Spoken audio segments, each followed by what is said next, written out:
Olá, queridos, sejam bem-vindos.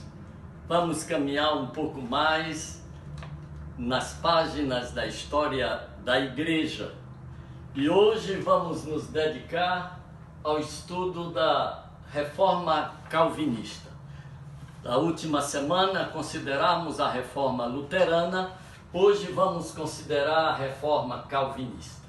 O que significa dizer que nós vamos estar viajando da França para a Suíça.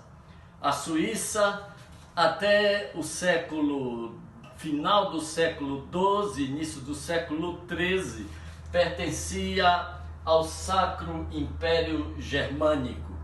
E então ela foi desmembrada, esta região, uma confederação de cantões, regiões, e que formaram um país independente, fazendo uma fronteira importante com a França, com a Itália, com a Alemanha. Falar da Reforma Calvinista é falar inicialmente de uma pessoa chamada João Calvino.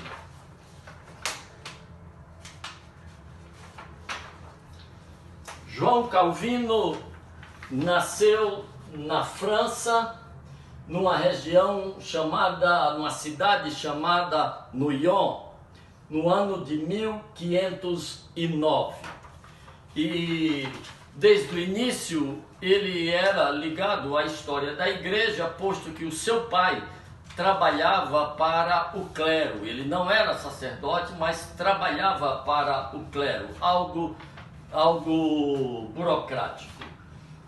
João Calvino, quando cresce, se muda para Paris para estudar numa faculdade de ciências humanas. Ele vai se tornar um humanista. Em Paris, ele também aprende latim. Esta ida é no ano de 1523. 5 anos depois, ele vai agora estudar numa outra universidade de Orleans e vai estudar direito e também o grego. Depois, em 1531, ele volta para Paris e vai se dedicar a uma das suas paixões, que era literatura clássica. E é com este cabedal de humanista, jurídico e literata que ele vai ter um encontro com Jesus Cristo. No ano de 1533, ele vai se converter à fé evangélica. Aí começam as perseguições e ele, para escapar das perseguições, foge de Paris e vai para a cidade de Estrasburgo. Ele vai ensinar na cidade de Estrasburgo e ali ele também se torna pastor de uma capela e ali ele vai casar no ano de 1540. Mas a sua esposa vai morrer no ano de 1548. Ele então se muda para a Suíça e em Genebra ele vai fundar a academia. Era uma academia de ciências humanas. A ideia de Calvino não era estabelecer uma igreja inicialmente. Ele queria mudar a igreja mudando o mundo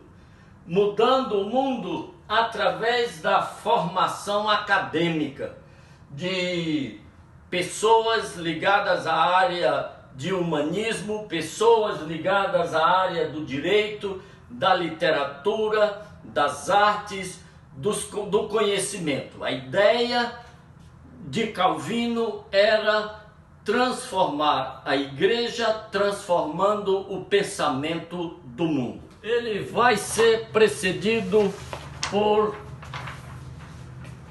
um homem chamado Zwinglio, Ulrich Zwinglio. Ulrich Zwinglio era um sacerdote que exerceu o seu sacerdócio na Suíça, foi influenciado ou contemporâneo de Lutero, e as ideias que ocorriam a Lutero ocorreram também a Zwinglio, de transformar a igreja.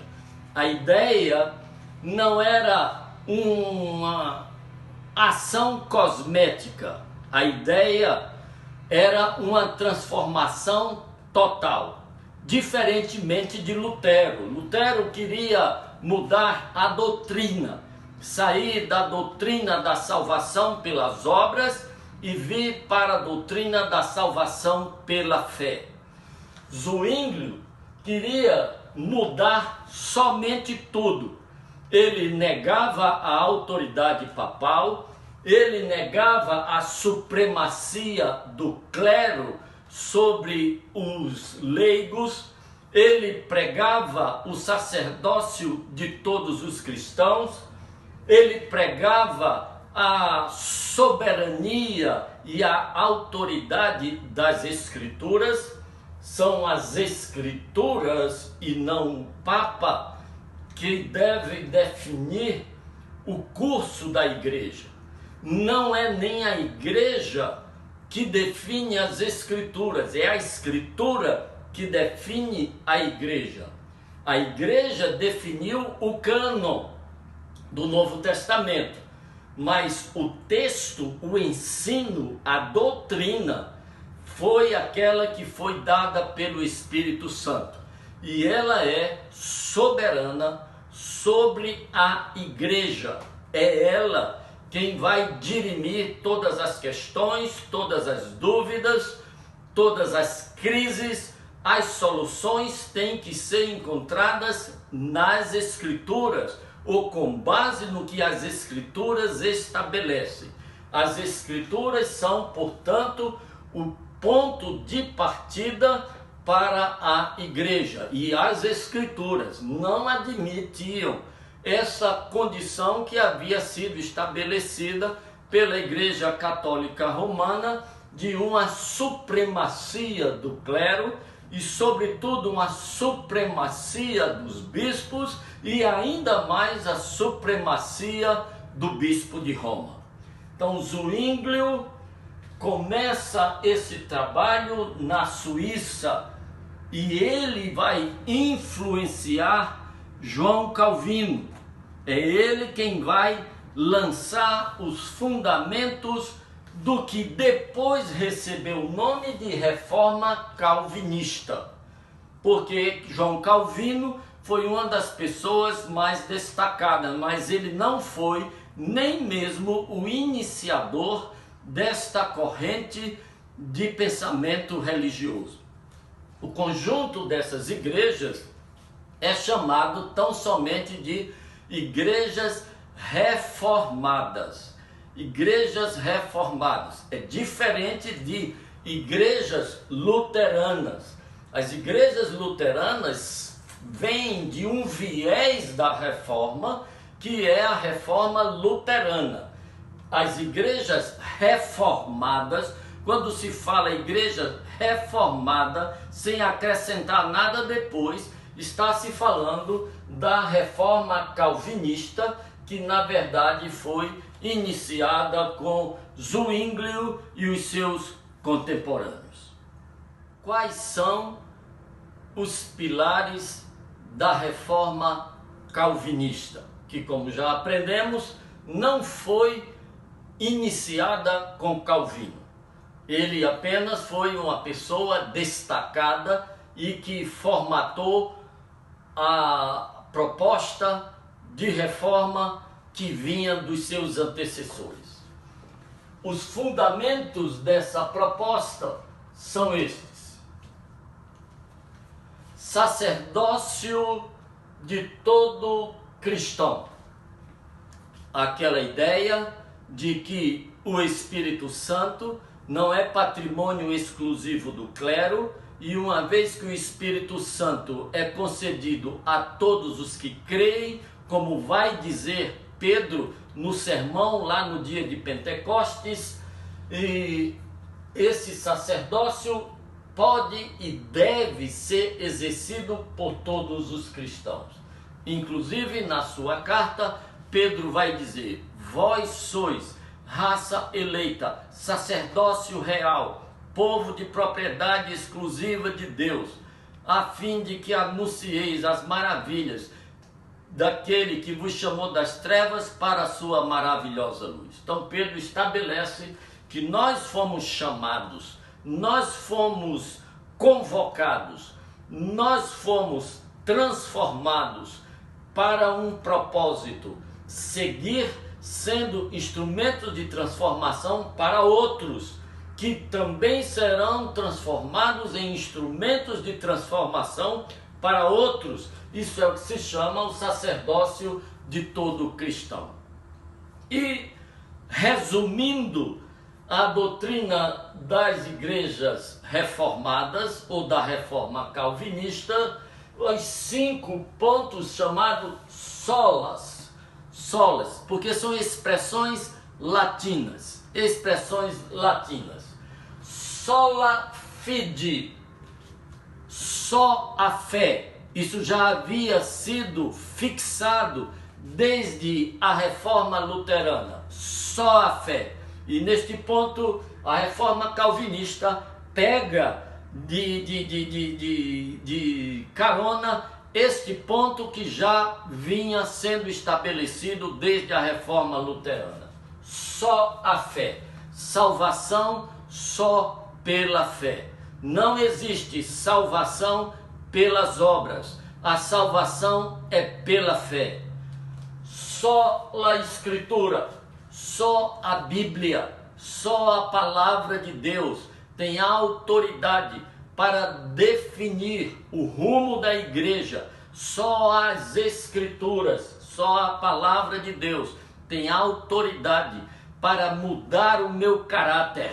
Só a Escritura, só a palavra de Deus me ensina, me diz com fidelidade o que Deus quer que eu saiba, o que Deus manda que eu faça, o que Deus proíbe que eu seja. Só a Escritura. Não será isto delegado a nenhum sacerdote e nem ao Papa também.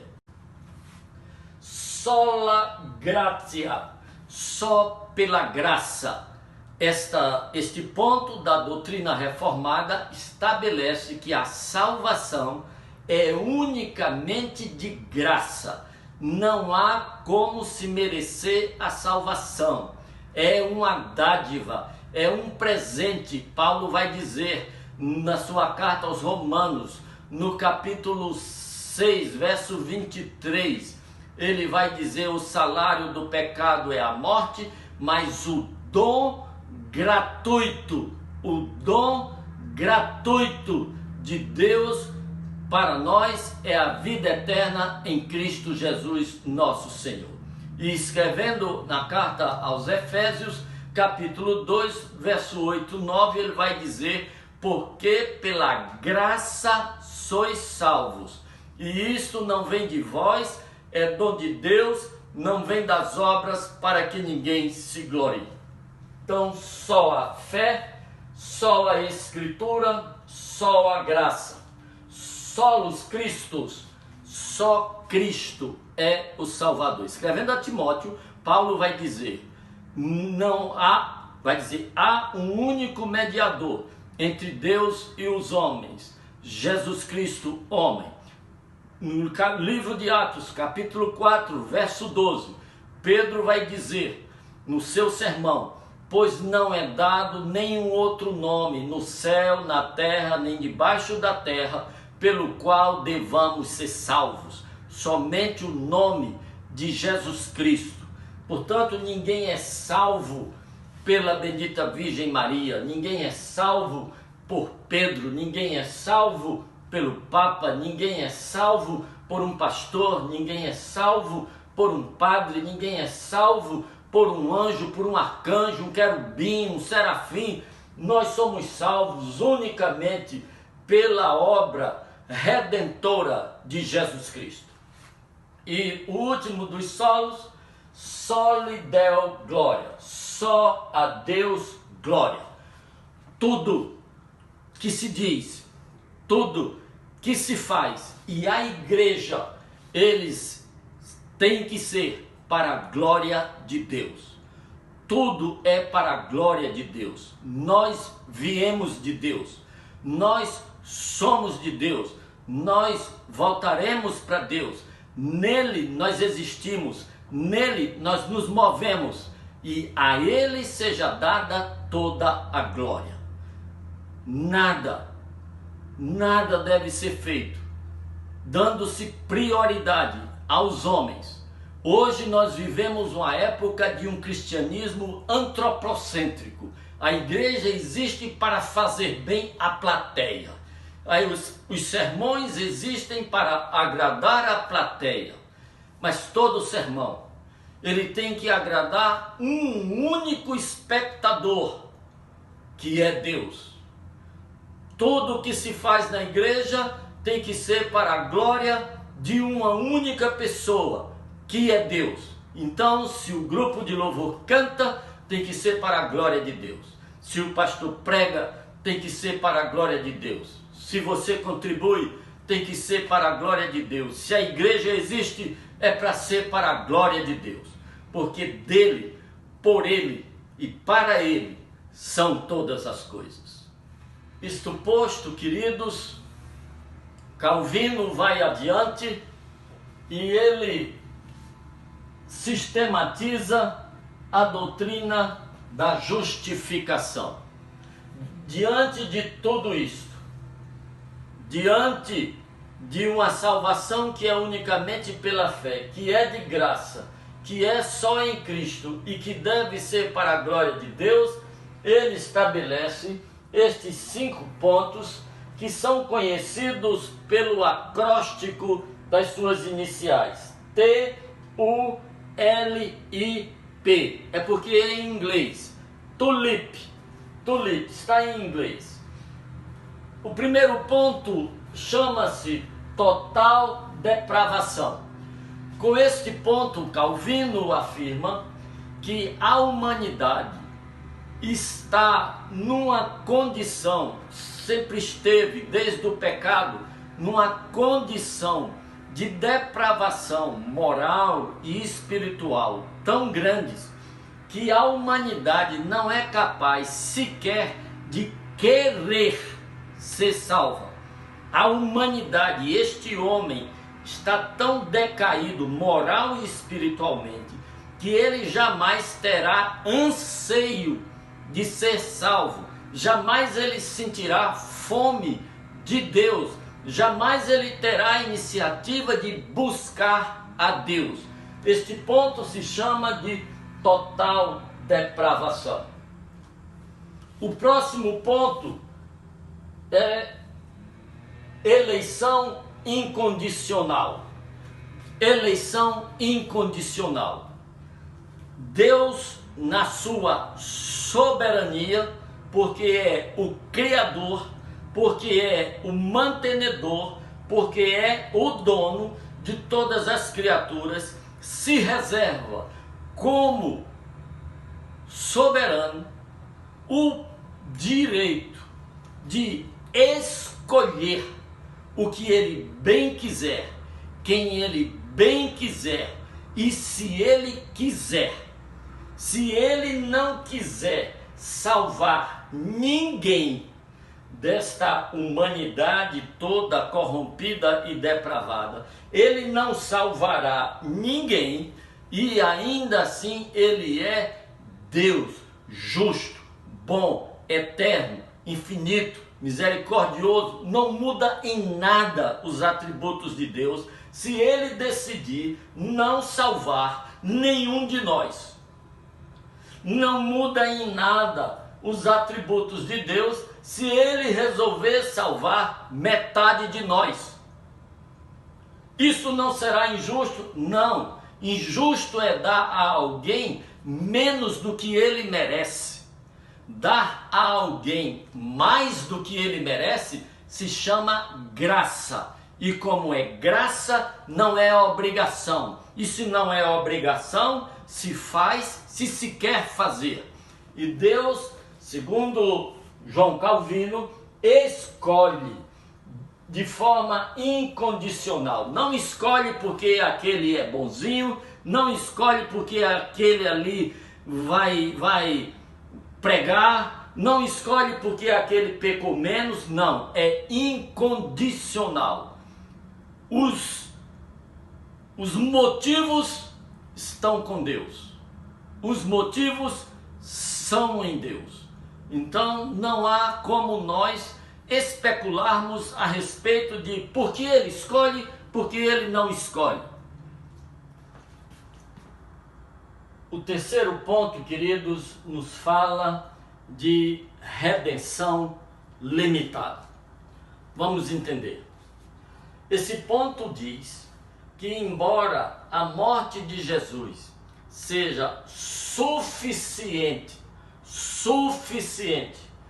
para perdoar toda a humanidade depravada de todos os seus pecados, ela é eficiente para salvar apenas parte desta humanidade. Vamos entender a diferença entre suficiência e eficiência. É suficiente, dá para o gasto, tem poder, tem alcance, poder de fogo, é capaz de perdoar todos os pecados de todas as pessoas que já pisaram e vão pisar neste planeta. Mas só é eficiente para salvar parte, porque Deus amou o mundo de tal maneira que deu seu Filho unigênito, para que todo aquele que nele crê não pereça, mas tenha a vida eterna. No meio desta totalidade de condenados, uma parte haverá de crer na salvação que Deus oferece na pessoa de Jesus Cristo. E somente estas pessoas que creem na salvação que Deus oferece na pessoa de Jesus Cristo serão redimidos por este sacrifício que poderia ter redimido toda a humanidade. O que vai salvar as pessoas, queridos, não é sinceridade. O que vai salvar as pessoas é fé na pessoa certa, é fé em Jesus Cristo. Ah, mas se a fé for grande, mas noutra pessoa, está crendo em vão, porque quem salva é o objeto da fé e não o tamanho da fé. Então a salvação só vai ser eficiente para parte da humanidade. Como é que estas pessoas chegam a crer em Jesus Cristo? Vem delas? Não. Vem de Deus. Graça irresistível é o próximo ponto. A graça de Deus se manifesta irresistível para este grupo de pessoas que ele, de forma incondicional e justa, elegeu. Sim, queridos, porque injustiça é dar menos do que a pessoa merece. Dar mais do que ela merece é graça, é presente, é dádiva. Porque todos pecaram e destituídos estão da glória de Deus. Romanos 3:23. Romanos 6:23 diz: porque o salário do pecado é a morte, mas o dom gratuito de Deus é a vida eterna em Cristo Jesus, nosso Senhor. O salário é a morte, é a condenação. O presente é a graça, é a dádiva, é a salvação, é o perdão. Mas será que alguém vai rejeitar uma coisa de graça? Vai, queridos. Tem gente que rejeita o que é de graça. Tem gente que quer abatimento. Tem gente que prefere abatimento, mas não quer de graça. Eu lembro agora, um dia um paciente chegou no meu consultório, botou um pacote de dinheiro, tudo nota de 1, de 10, de 20 reais, lá no Brasil. Eu disse: o que é isso, meu senhor? Ele disse: é vesícula. Isso é o quê? Ele disse: para o senhor me operar de vesícula. Eu digo: não, isso não é assim não, o senhor vai sentar, eu vou conversar com o senhor, depois eu vou lhe deitar, eu vou lhe examinar, vou ver o que o senhor tem, e sou eu que decido o que vai ser. Ele disse: vai ser, mas é vesícula. Eu já estou sabendo. Aí eu não discuti, conversei com ele, deitei, examinei, era vesícula mesmo. Aí ele disse: eu fiquei sabendo. Eu disse: e esse dinheiro? Ele disse: não, porque eu fiquei sabendo o preço da operação, e aí eu já trouxe aí para o senhor. E eu colhei, contei o dinheiro, não dava nem para metade, porque ele queria fazer uma cirurgia por vídeo nessa época, tudo era descartável, os planos não davam, e tudo era comprado em dólar, não dava nem para metade. Aí eu disse: o que é que o senhor faz na vida? Ele disse: eu sou sanfoneiro. Eu disse: quanto é que o senhor ganha num mês de sanfona? Ele disse lá: uns 2 salários mínimos. Eu disse: meu senhor, uma operação dessa é bem mais do que esse dinheiro aqui, mas o senhor não precisa gastar nem esse dinheiro aqui. Vai lá no hospital universitário, eu lhe opero de graça. Eu lhe opero de graça, eu sou professor lá, e eu tenho a minha cota de cirurgia, eu opero o senhor. Em 15 dias o senhor tá na sua sanfona de novo. Ele disse: quero não, eu já peguei esse dinheiro à usura e eu não vou levar de volta não. Pegou a usura como? Ele disse: não, eu peguei emprestado a juros. Eu digo: não vou lhe operar de jeito nenhum por esse dinheiro. Vá que eu faço de graça. Ele disse: de graça eu não quero não. Pegou o dinheiro e foi embora. Tem gente que não quer, tem gente que não pode pagar, não sabe nem qual é o preço e não quer de graça. É por isso muita gente vai para o inferno, porque quer um abatimento, quer pagar o que não pode ser pago. Só quem podia pagar era Jesus Cristo, e ele já pagou. É de graça, é de graça. E é porque é de graça que muita gente vai menosprezar. Há um ditado que eu aprendi em tempo de criança: coisa muito oferecida, ou tá podre ou tá ruída. De graça, esmola de graça, esmola grande, até cego desconfia. Lembra esses ditados? Isso formata a cabeça da gente. Graça irresistível. A graça de Deus não é apenas suficiente para nos dar, mas ele é suficiente para me fazer querer. Graça irresistível. E por último, queridos, perseverança dos santos. Estas pessoas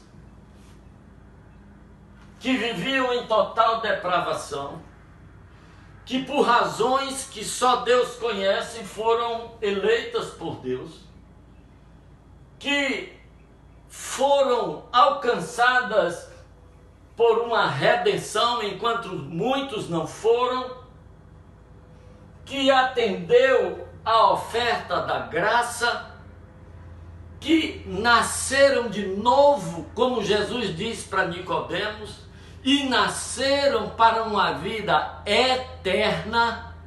Se nasceram para uma vida que é eterna, estas pessoas não podem morrer espiritualmente. Nós estamos falando, quem nasce espiritualmente para uma vida eterna não pode morrer. Se morrer, não é eterna. A única possibilidade seria desnascer. Mas como é que pode ser isso? Desnascer? Quem nasceu de Deus vai até o fim. Quem nasceu de Deus vai até o fim. E se não for até o fim, não nasceu não. Não nasceu de Deus não. Ah, mas isso é racionalização. Pode ser. Na eternidade a gente descobre. Esses, querido, são os pontos principais dessa reforma que mudou a cara da Suíça. Genebra era chamada prostituta da Europa. Foi transformada porque os valores da reforma calvinista, como já os valores da reforma luterana, como os valores das reformas protestantes, eram valores de resgate da moral, era valor de resgate do valor do trabalho. Estas reformas foram muito bem aceitas pela classe produtiva da Europa. Se você observar as nações que aderiram aos vários ramos de reforma protestante, experimentaram um avanço muito grande de prosperidade, de tecnologia, de industrialização, nos valores da família, no valor da propriedade, no valor do trabalho, porque tudo isso estava embutido nos valores que eram pregados pela reforma protestante. Próxima semana nós encerramos isto. Não perca a sobremesa, você vai gostar. Deus abençoe.